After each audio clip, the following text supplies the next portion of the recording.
I was bragging to my colleagues about my stamina. I told them I was a machine. I said I could go all night. They looked at me with a mix of pity and disbelief, but nobody called me out. In the corner, Anna's ears turned bright red. Her head looked like it was about to explode, and there was a buzzing in her ears. I struggled to open my eyes. The light from the chandelier above was aggressively luxurious and blinded me instantly. I shut them tight. That light was way too bright. It definitely wasn't the cheap fixture in my $3,000 a month studio in Brooklyn. Wait a minute. I snapped awake and opened my eyes again to look around. Gray silk sheets, minimalist Italian furniture, a floor-to-ceiling window framing the Manhattan skyline. The air smelled of cedar and white tea, expensive and detached. I knew this scent. I smelled it every time I passed Anna in the hallway. Anna. I sat up like I'd been electrocuted. The duvet slipped down to my waist, and the sudden chill made me look down. Why was I only wearing my boxer briefs? You're awake. A cool voice came from the doorway. I jerked my head up. Anna Sterling was leaning against the doorframe in a silk robe, holding a coffee cup. The morning light spilled around her and made her look like a model straight out of Vogue. What did you do to me? I grabbed the duvet and wrapped it tightly around myself. My voice was trembling. She walked over slowly and placed the coffee cup on a nightstand. Then she pulled 2 marriage licenses out of her robe pocket and tossed them casually in front of me. The bright red cover stung my eyes. Legally married. She leaned in close. Her long hair brushed against my cheek. It hardly counts as taking advantage of a precarious situation. I frantically flipped open the license. In the photo, I was wearing a goofy white button-down shirt, smiling like I was in pain. The registration date was 3 months ago. Right. That was the day we signed the agreement. But we agreed it was just a marriage on paper. I tried to shrink back, but the padded headboard blocked my retreat. Mutual benefit. No interference. Her fingertips lightly traced the buttons of my pajama top. The cold touch made me shiver. So when did this upgrade to a formal contract happen? And when did I put on pajamas? This realization made me panic even more. Just as my brain was about to short-circuit, a knock on the door saved me. Ms. Sterling, here are the files you asked for and that book, How to Interact with Males, From Theory to Practice. The assistant's cautious voice came from outside. How to interact with males. I froze for 2 seconds. Suddenly it clicked. Theory to practice. How to interact. Wait. I looked up sharply. My voice cracked. Anna, you've liked me for a long time, haven't you? She stiffened as she turned away. Although she quickly recovered her icy demeanor, that split second of panic didn't escape my eyes. Holy shit. A mushroom cloud exploded in my brain. Anna Sterling. My arch-nemesis since middle school. The girl who stole my valedictorian spot. The one who took credit for my projects. The one who even stole the attention of the senior I had a crush on. Anna actually liked me. This was 10,000 times more terrifying than finding out I'd lost my virtue while drunk. She slowly turned back. Her expression was complicated. There was annoyance, embarrassment, and nervousness. I instinctively shrank back. So, Ms. Sterling, I think we need to renegotiate the agreement. She suddenly chuckled. It sounded self-mocking. Too late. Since last night, when you threw yourself at me in front of a live stream camera, screaming, "Wife, save me." Her gaze dropped to my lips. Her voice went quiet. Live stream camera. Wife, save me. I did that. My vision went black. Social death. Complete and total social death. Actually, my toxic relationship with Anna dates back to middle school. She was always number one. I was the eternal runner-up. Every time the honor roll was posted, I'd see her glance indifferently at my score and say, "Not bad this time. Try harder next time." God knows how much I wanted to smash that expressionless face into the bulletin board. In high school, we ended up at the same school again. She entered the math Olympiad, so I signed up for the essay contest. She ran for student body president, so I ran for VP. Basically, wherever Anna was, you could find me within 10 feet trying to beat her. College was even worse. Same university, same major. If she presented first, I made sure I was the closing act. If she got the national scholarship, I applied for the Dean's Special Award. Classmates said we were rivals destined to clash forever, but only I knew the truth. I was holding a grudge. I wanted to win just once. Just once before we graduated and started working. We ended up in the same industry, but at different firms. If I had a project, she outbid me. If I targeted a client, she poached them. Even the last everything bagel at the deli downstairs would get snatched by her right before I could pay.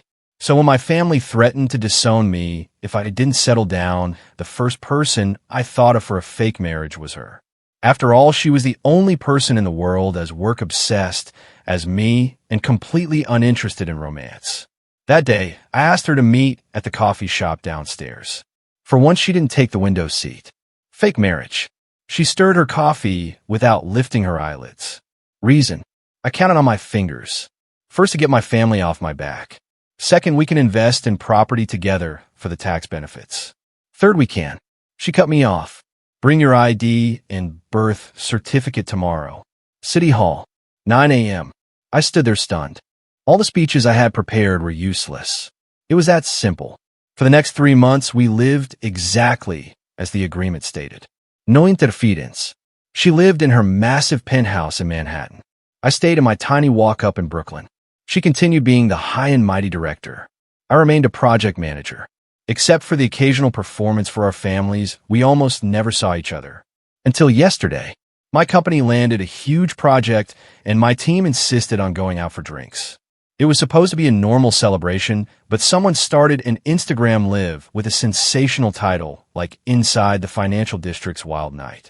I intended to show my face and leave, but downstairs I bumped into Anna chatting happily with a guy. I knew him. He was the owner's son, a famous playboy named Brad. For some reason, a fire of jealousy ignited in my chest. So when my colleagues handed me drinks, I didn't refuse. Whiskey mixed with beer. Glass after glass. My memory cuts out there. I vaguely remember grabbing the phone that was streaming and yelling something at the camera. Then I think I saw Anna stumbling over to me. I remembered. Anna's voice pulled me back to reality. I looked up at her. She was still leaning over me, trapping me. Her robe had loosened, slightly revealing her collarbone. What exactly did I say yesterday? My voice was dry. She raised an eyebrow and pulled out her phone to play a video. On the screen, my face was bright red, and I was grinning like an idiot at the camera. Hey guys, look closely. This is my wife. Pretty right. Prettier than all your wives. The camera panned and caught Anna frowning as she walked toward me. I grabbed her waist and buried my face in her neck. Wife, they're trying to get me drunk. Save me. The video ended abruptly. I closed my eyes in despair. Just kill me. Now the whole internet knows I belong to you. Anna's tone was unreadable. So is there a problem with upgrading the agreement? Yes. I struggled. You're taking advantage of a crisis. She suddenly reached out and grabbed my chin, forcing me to look at her. Then who was the one holding on to me last night, refusing to let go and demanding I take him home? I was speechless. Who was crying in bed, saying, "Wife, don't leave me." My face started to burn. Who hugged me and said, "Actually, you're really pretty." I was completely silenced. She let go and gently rubbed my chin. "Mr. Miller, do you need me to help you recall more details?" Too close. Her breath brushed my lips, carrying the scent of coffee. Her hair fell by my ear, tickling me. The belt of her robe had loosened further. My heart was beating impossibly fast. Just then her phone rang. She frowned at it, but eventually stood up to answer. "Yes, leave the files in the office. Push the meeting back an hour." I took the chance to wrap myself in the duvet and try to escape, but she pinned me down with one hand. "Where do you think you're going?" She covered the microphone and raised an eyebrow. "Want to watch me shower?" I scrambled for an excuse. She pointed toward the bathroom. "Go ahead. Your clothes are in the closet. They're all washed." I froze. "Why do you have my clothes?" The person on the other end of the phone was still talking. She responded absently, then hung up and looked at me. "I prepared them 3 months ago." 3 months ago? Wasn't that when we got the license? I looked at her in shock. She walked calmly to the closet and slid the door open. Sure enough, there was a whole row of clothes in my size. From suits to casual wear. Even underwear and socks. "Because you." I suddenly realized something. "Did you plan this all along?" She turned to look at me. Her gaze was frank. Her directness left me not knowing how to respond. "Why?" I heard myself ask stupidly. She walked back to me step by step and reached out to fix my messy hair. "What do you think?" I suddenly remembered something from college. Once I twisted my ankle playing basketball and limped to class. When class ended, it was pouring rain. I was worrying about how to get back to the dorm when I saw Anna standing at the building entrance with an umbrella. "Going your way." That's what she said. Then she shoved the umbrella into my hands and ran into the rain herself. Later, I found out her dorm was in the completely opposite direction. And the first time I bid for a project at work, I was pulling an all-nighter to fix the proposal when I received an anonymous delivery of coffee and pastries. The bag had "good luck" written on it. The handwriting looked familiar. Now that I thought about it, that was clearly Anna's handwriting. Connecting all these little things, I suddenly realized I never really knew my nemesis. "So those projects, the clients you stole," I asked hesitantly. "Otherwise, why do you think your company is still alive?" She chuckled softly. "I only took the toughest bones to chew. I left the prime cuts for you." "You still the hair blankly." I noticed a tiny mole at the corner of her eye that trembled slightly when she smiled. All these years, what I thought was hostility was just her awkward way of caring. Then, my throat was dry. "You want to make this real now?" She suddenly leaned in. Her nose almost touched mine. "I'll give you 3 seconds to consider." 1. Wait. This is too fast. 2.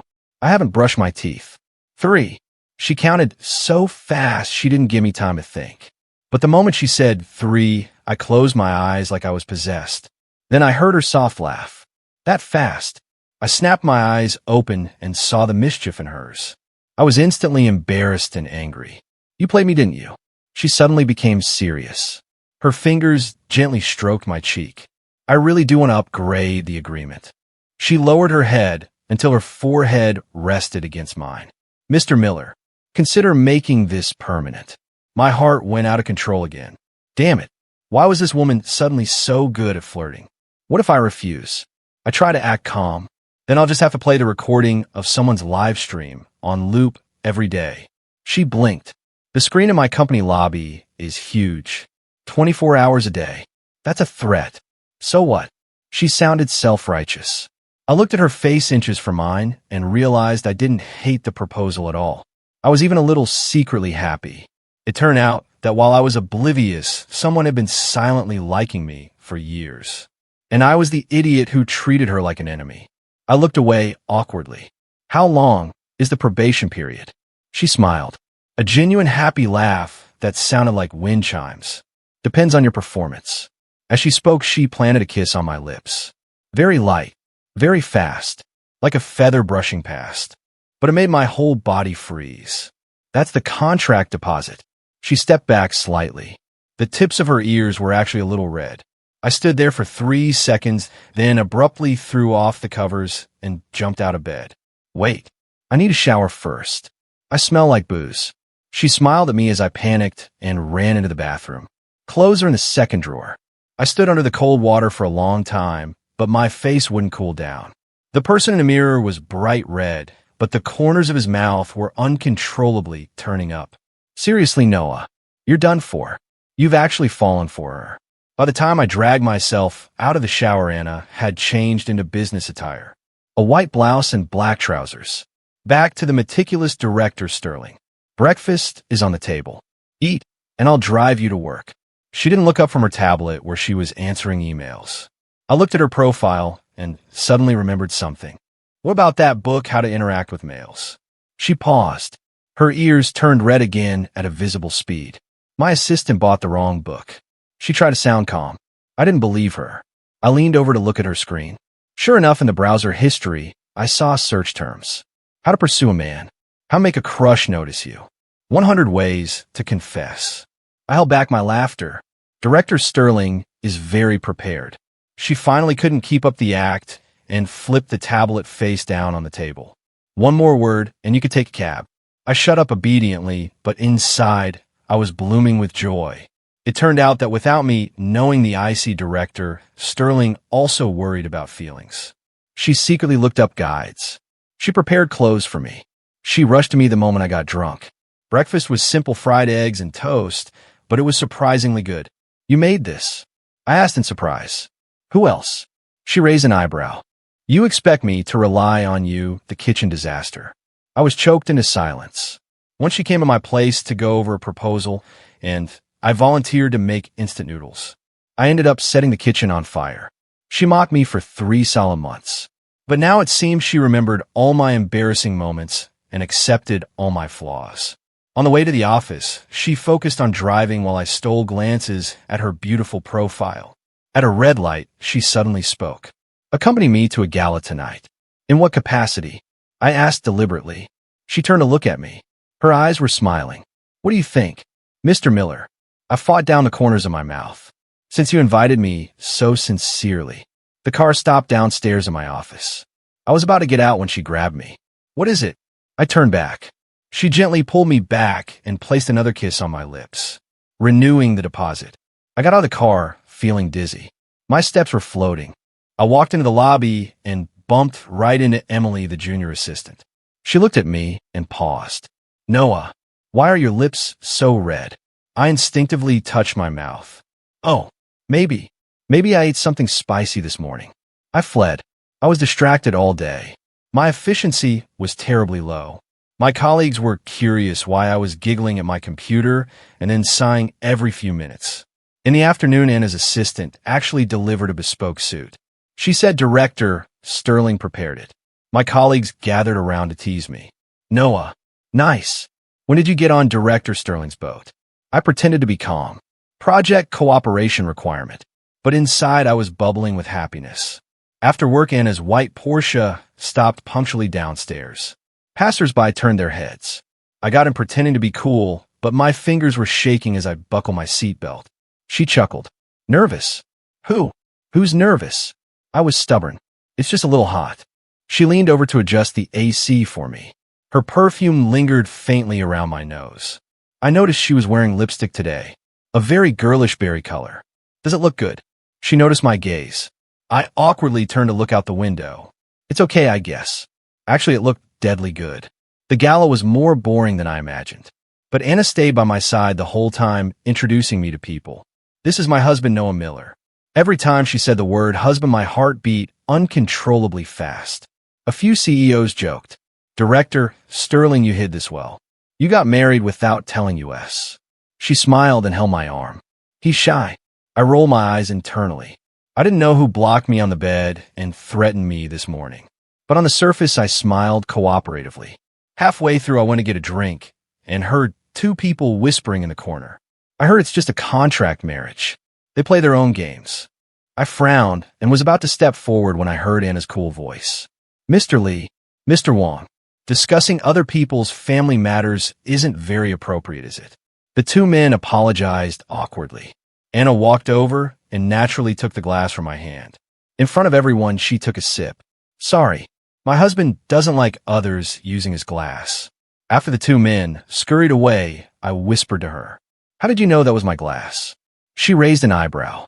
"Your lip print is still on it." I looked down at the glass. Sure enough, there was a faint mark on the rim. Her observation skills were terrifying. After the gala, she had clearly had a few drinks. I stuffed her into the passenger seat. "I'll drive." She leaned back and closed her eyes. The streetlights played across her face. At a red light, I couldn't help but steal a look at her. Her long lashes cast shallow shadows. Her nose was straight. Her lips were even redder because of the wine. Like I was possessed, I leaned over wanting to steal a kiss. But just as I was about to touch her, she opened her eyes and caught me. "What are you doing?" Her eyes held a smile. I was mortified. "I thought you had a mosquito on your face." She chuckled. She reached out and held the back of my neck, pulling me in for a kiss. This kiss tasted of wine and was much deeper than the ones before. I froze for a moment, then responded.